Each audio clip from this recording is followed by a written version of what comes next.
Rio de Janeiro avançou no quesito acessibilidade, mas ainda tem um longo caminho pela frente. Neste ano, a cidade vai sediar as Paralimpíadas.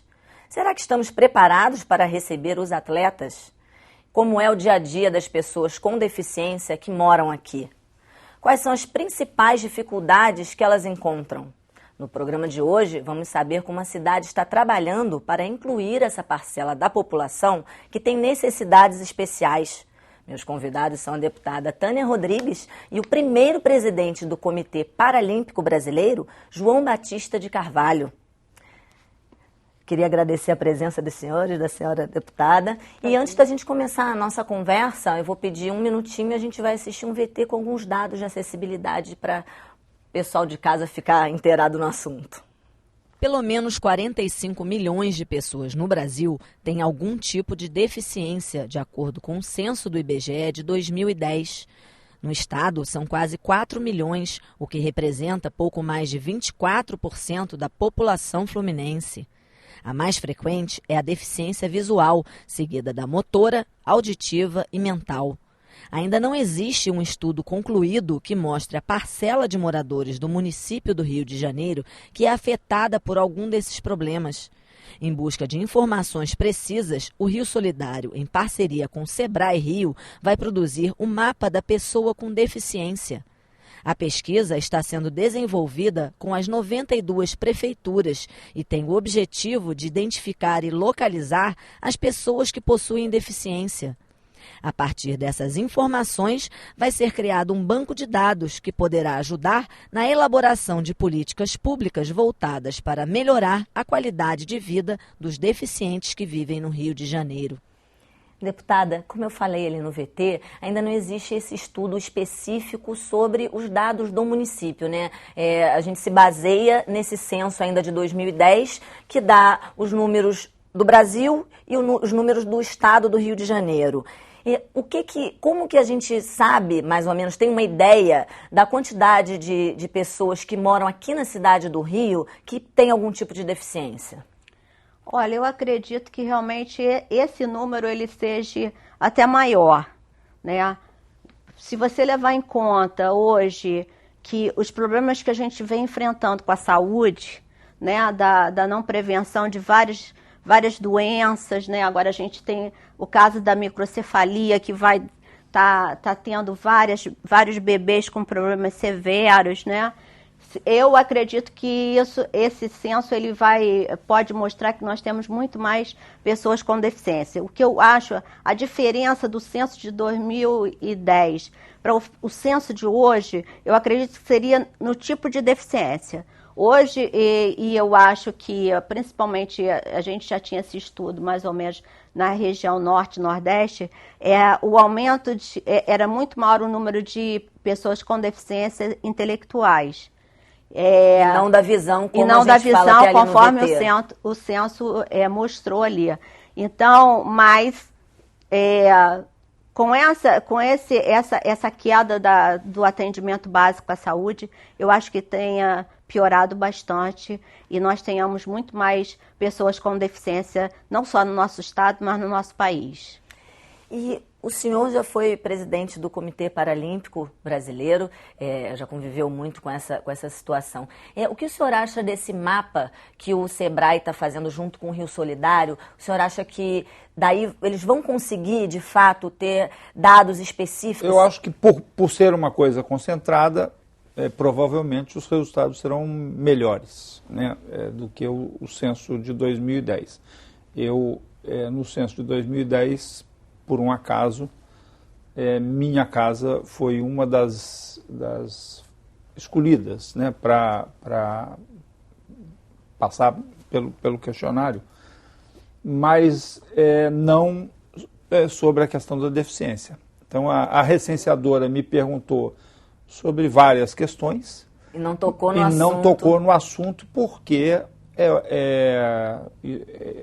havia um critério de que determinadas casas somente que poderiam receber um questionário falando da questão da deficiência. Por que será que acontecia isso? Não sei. Talvez uma metodologia do IBGE. da mesma maneira que ficou distorcido.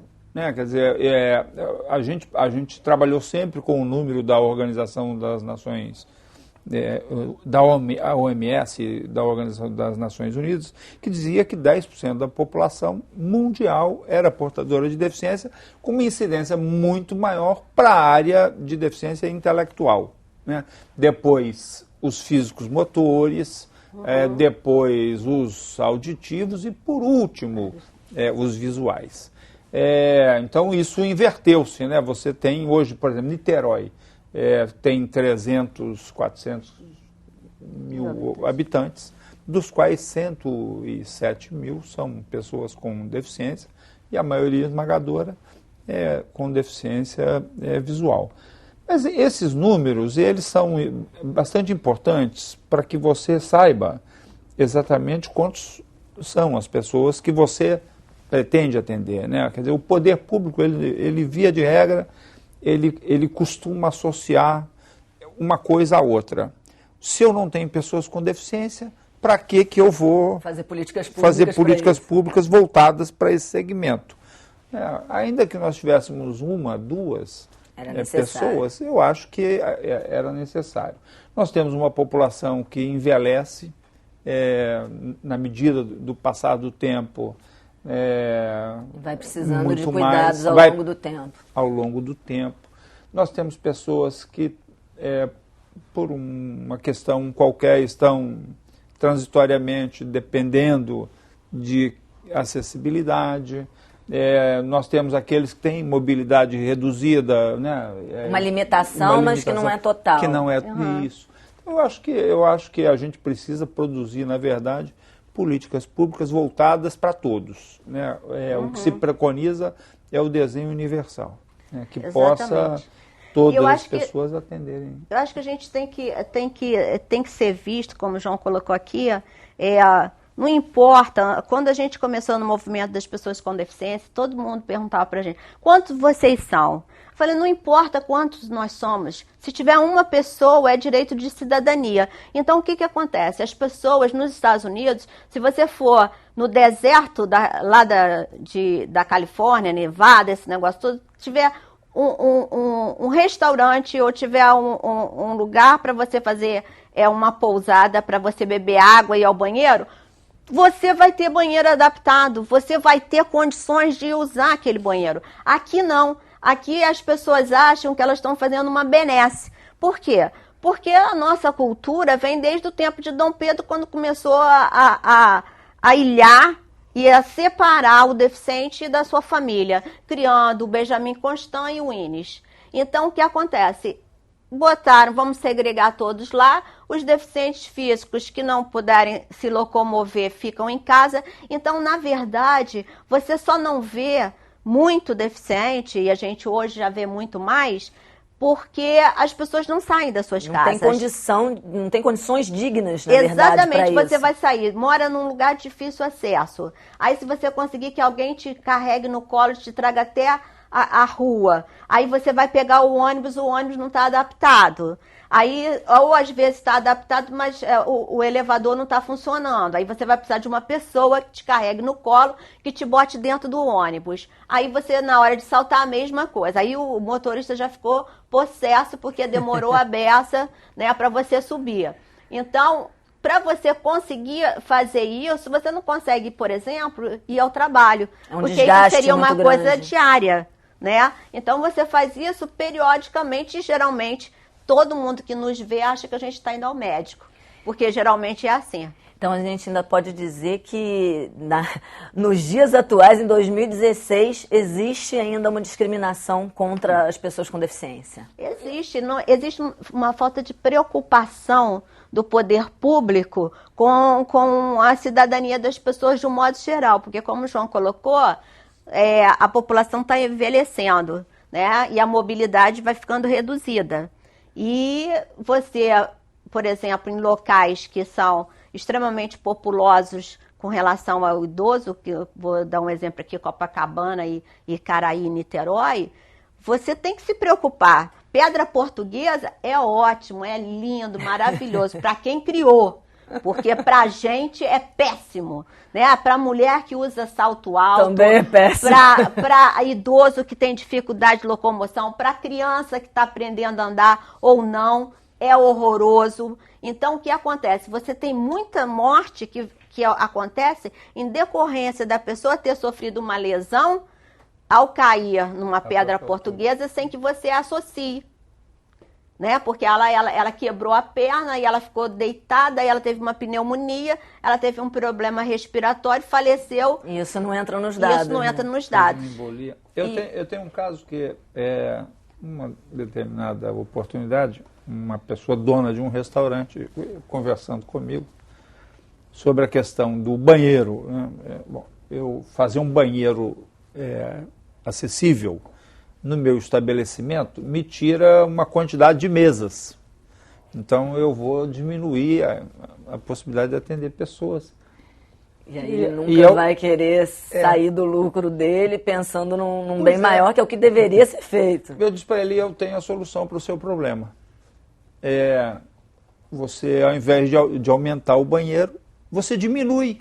Você ganha mesas adicionais. Faz um banheirinho de 40 por 40, as pessoas entram e ficam em pé. Se o critério for esse... Mas é a consciência das pessoas, eu acho que isso que é importante, é mudar. As leis são importantes, porque a gente lança a mão das leis para poder garantir nossos direitos, né? Mas a consciência das pessoas é que a gente precisa fazer, né? E principalmente dos poderes, né? É muito difícil, porque presta atenção, aqui no Rio, no município do Rio de Janeiro, por exemplo, não existem legislações específicas com relação à acessibilidade. Né? Então, em Niterói você tem um manual de calçadas onde você é obrigado a fazer as calçadas dentro daquele padrão. Já se foi feito, aí você dá a cartilha, você vê dentro da Secretaria de Urbanismo, já passa para a Secretaria de Acessibilidade. Isso não ocorre aqui no Rio de Janeiro. Então, a dificuldade que nós tivemos para fazer esse levantamento que está aqui, nós vamos conversar depois, é assim extremamente difícil. Porque o empresariado, ele faz as coisas e se você não exigir que ele faça direito, ele não faz. Então, se você não tiver dentro da lei do município, e às vezes a gente tem na própria lei do município, mas você não tem um secretário conscientizado, você não vai pedir que ele faça as rampas como devem ser feitas. Então, eles fazem a rampa de uma forma de inclinação totalmente difícil, que não vai dar em nada. Aquela rampa em nada é a mesma coisa que a pessoa não vai conseguir subir sozinha. Então, essas legislações é que são necessárias para que você possa entrar com uma ação na justiça, para que pressionar, infelizmente, as pessoas a serem conscientizadas, a darem a oportunidade, a igualdade de condições a todo ser humano. Claro. Tem que viver com dignidade todo mundo. Eu vou pedir um minutinho aos senhores e a gente vai voltar no segundo bloco, inclusive falando desse estudo que a senhora fez. Foi voltado para as Paralimpíadas, mas é importante que isso seja levado aqui para a população do Rio, né? Então, só um minutinho. Cidade vai para um rápido intervalo. Voltamos em um minutinho. Não saia daí.